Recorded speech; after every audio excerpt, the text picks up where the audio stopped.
लेकिन अब उसे धीरे धीरे समझ में आ रहा था कि रणवीर ने उस दिन अचानक क्यों देवव्रत के बारे में बात की, क्यों उसे बताया कि देवव्रत अब एक बहुत बड़ा आदमी हो गया है, उसकी एक बहुत बड़ी फैक्ट्री है, शहर के नामी गिरामी लोगों में उसका नाम गिना जाता है।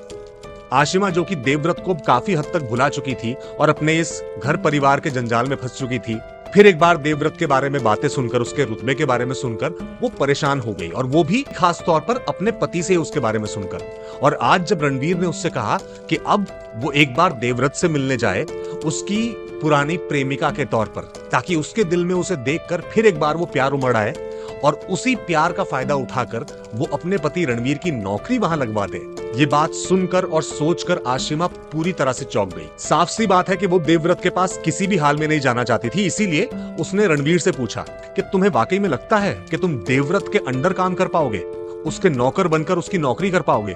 तो रणवीर ने जवाब दिया कि भाई, भिखारियों ने भी कभी अपनी इज्जत के बारे में, अपने रुतबे के बारे में सोचा है? मैं आज की तारीख में क्या हूँ? पिछले 1.5 साल से घर बैठा हूँ, हाथ में कोई नौकरी नहीं है, जितनी तनख्वाह पहले मिला करती थी उसकी आधी तनख्वाह पर भी मुझे कोई रखने को तैयार नहीं है। तो तुम बताओ, क्या मेरे जहन में कभी ये बात आएगी कि वो कौन इंसान है और मैं किसका नौकर होने जा रहा हूँ? मुझे इस वक्त नौकरी की जरूरत है, पैसों की जरूरत है, तुम कैसे भी करके उसके पास जाओ और बस उसके कानों में मेरा नाम डाल दो, क्योंकि मैं उसकी फैक्ट्री में पहले ही नौकरी के लिए अप्लाई कर चुका हूँ। जब मेरी नौकरी की एप्लीकेशन उस तक पहुंचेगी तो मेरा नाम, जो कि तुम पहले ही उसके सामने ले चुकी होगी, वो नाम असर कर जाएगा और मुझे वहां नौकरी मिल जाएगी।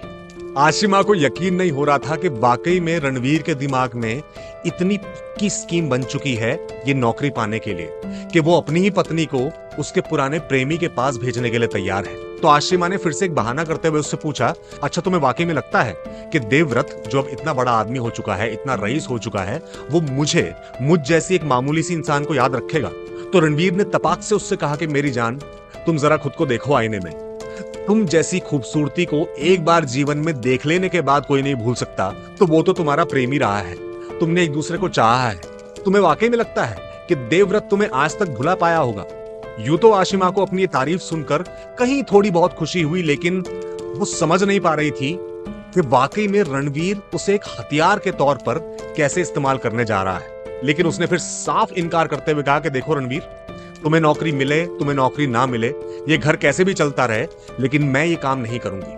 वो अब एक शादीशुदा इंसान है, देवव्रत की शादी हो चुकी है और मैं किसी की गृहस्थी में आग लगाने नहीं जा सकती, तो तुम मुझसे ये सब करने के लिए मत कहो। अब ये बात सुनकर रणवीर बुरी तरह गुस्सा हो गया। उसने कहा कि इतनी देर से मैं तुम्हारी मिन्नतें कर रहा हूं, तुम्हारी खुशामद कर रहा हूं, और तुम मुझे ये जवाब दे रही हो कि तुम वहां नहीं जाओगी? तो आशिमा ने भी जवाब दिया कि कोई भी इज्जतदार औरत यही जवाब देगी। और बस ये बात सुनकर रणवीर पूरी तरह से भड़क गया। वो कहने लगा कि कौन सी इज्जत, कौन सा सम्मान, किस सम्मान की बात कर रही हो तुम? जरा नजर घुमाकर इस घर को देखो, यहाँ कुछ भी इज्जत या सम्मान जैसा बचा है? अरे खाने के लिए दाल आटे तक की कमी पड़ी रहती है, कितने दिनों से बच्चों के लिए दूध नहीं आया है, लेकिन तुम्हारे लिए तुम्हारी इज्जत, तुम्हारा सम्मान इंपॉर्टेंट है। तुम्हारा पति चाहे बेरोजगारी की वजह से सड़क पर आ जाए, तुम्हारे बच्चे भूख से बिलखते बिलखते मर जाए, लेकिन तुम अपनी इज्जत, अपने सम्मान का दामन मत छोड़ना, चाहे हमारे साथ कुछ भी हो जाए। आशिमा का चेहरा गुस्से से तमतमा उठा। उसे समझ नहीं आ रहा था कि वो रणवीर को किस भाषा में समझाए कि ये जो वो उससे करने के लिए कह रहा है ये कितना गलत है। लेकिन रणवीर अब कुछ भी सुनने की हालत में नहीं था।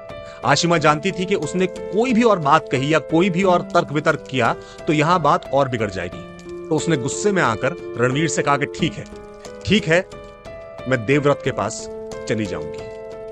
और ये बात सुनकर मन ही मन रणवीर खुश हो गया, क्योंकि वो जानता था कि आशिमा एक बार किसी बात के लिए हां कर दे तो फिर वो उसे करके हटेगी। और 2 ही दिन बाद आशिमा देवव्रत घोषाल के यहां जाने के लिए तैयार होने लगी। उसने अपनी एक बहुत अच्छी सी सिल्क की साड़ी निकाली, खूब अच्छी तरह तैयार हुई। उसे तैयार होते रणवीर चुपचाप देख रहा था और सोच रहा था कि दुनिया का ऐसा कौन सा आदमी है जिससे आशिमा किसी बात की रिक्वेस्ट करे और वो उसकी बात ना माने।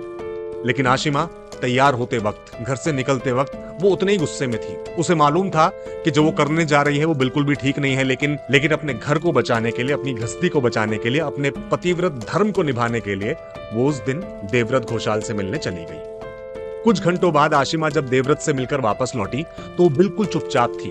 रणवीर बाहर वाले कमरे में बैठा अखबार पढ़ रहा था और इंतजार कर रहा था कि आशिमा उसे कुछ बताए, लेकिन आशिमा उससे कुछ भी नहीं कह रही थी। वो वापस आई, उसने अपना मुंह धोया, अपने कपड़े चेंज किए, लेकिन रणवीर से कोई बात नहीं कर रही थी। तो फिर रणवीर ने इस खामोशी को तोड़ने के लिए उससे पूछा कि कैसी रही मुलाकात? तो उसने कहा कि हाँ, काफी अच्छी रही। तो रणवीर ने उससे पूछा कि देवव्रत ने पहचाना तुम्हें? कहीं तुम्हें भूल तो नहीं गया? आशिमा ने गुस्से से उसकी तरफ देखा लेकिन कुछ कहा नहीं। तो फिर एक बार रणवीर ने उससे पूछा कि तुम ऐसे दुखी क्यों हो, कुछ बात क्यों नहीं करती?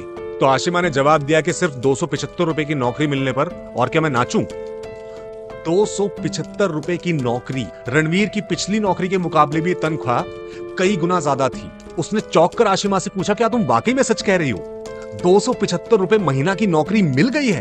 तो उसने कहा हाँ, 275 रुपए महीना की नौकरी मिल गई है। अब रणवीर की इस खुशी के साथ साथ उसके दिमाग में एक थॉट आई कि ऐसा आखिर देवव्रत और आशिमा के बीच में क्या हुआ कि एक ही मुलाकात में उसने उसे 275 रुपए महीना की नौकरी दे दी। तो वो रणवीर जो भी कुछ सेकंड्स पहले तक इतना खुश था, अचानक से चुप हो गया और फिर उसने शक की निगाहों के साथ आशिमा से पूछा, अच्छा तुम मुझे ये बताओ कि वहां हुआ क्या है? तुमने ऐसा क्या कहा, ऐसी क्या बात हुई जो देवव्रत ने 275 रुपए महीना की नौकरी दे दी? आशिमा अब रणवीर के अंदर की बेचैनी समझ गई और उसने उसे जवाब दिया, वो सब तुम क्यों सोचते हो, नौकरी चाहिए थी ना, नौकरी मिल गई, कल से ज्वाइनिंग है। अब ये जवाब सुनकर रणवीर की बेचैनी और बढ़ गई और उसने जवाब में कहा कि अच्छा, अगर कल से मैं नौकरी पर ना जाऊं तो आशिमा ने उससे कहा कि तुम्हें नौकरी पर जाने के लिए कह कौन रहा है? उसने पूछा मतलब? उसने कहा नौकरी पर मैं खुद अकेली जाऊंगी। रणवीर के साथ साथ वो पूरा घर कुछ सेकंड्स के लिए सन्नाटे में चला गया और फिर रणवीर ने बड़ी हिम्मत करके उससे पूछा, तुम किसकी नौकरी की बात करके आई हो? तो आशिमा ने उससे कहा, तुम्हें क्या लगता है मैं उसके पास एक ऐसे इंसान के लिए नौकरी मांगने गई थी जो अपनी ही पत्नी की इज्जत, अपनी पत्नी का सम्मान दांव पे लगाकर नौकरी पाने के लिए तैयार हो? नहीं, मैं वहां जाकर उससे मिली, खूब बातें हुई और मैं अपनी नौकरी पक्की करवा कर आई। कल से मुझे फैक्ट्री में ज्वाइन करना है और अब तुम्हारी मर्जी है कि इसके बाद तुम इस घर में रहना चाहते हो, नहीं रहना चाहते हो। तुम्हारे किसी भी फैसले को लेकर मैं तुम्हें नहीं रोकूंगी। आशिमा का यह जवाब सुनकर रणवीर कुछ ना कह पाया और बस एकटक उसे देखता रह गया।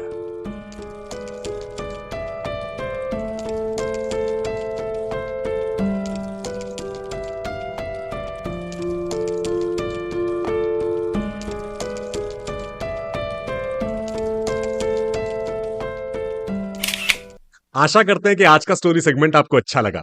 अगर हाँ, तो इस वीडियो को लाइक कीजिए, शेयर कीजिए। पूरी कहानी देखने के लिए नीचे डिस्क्रिप्शन में दिए गए लिंक को क्लिक कीजिए और हमारे चैनल को सब्सक्राइब करना ना भूलें।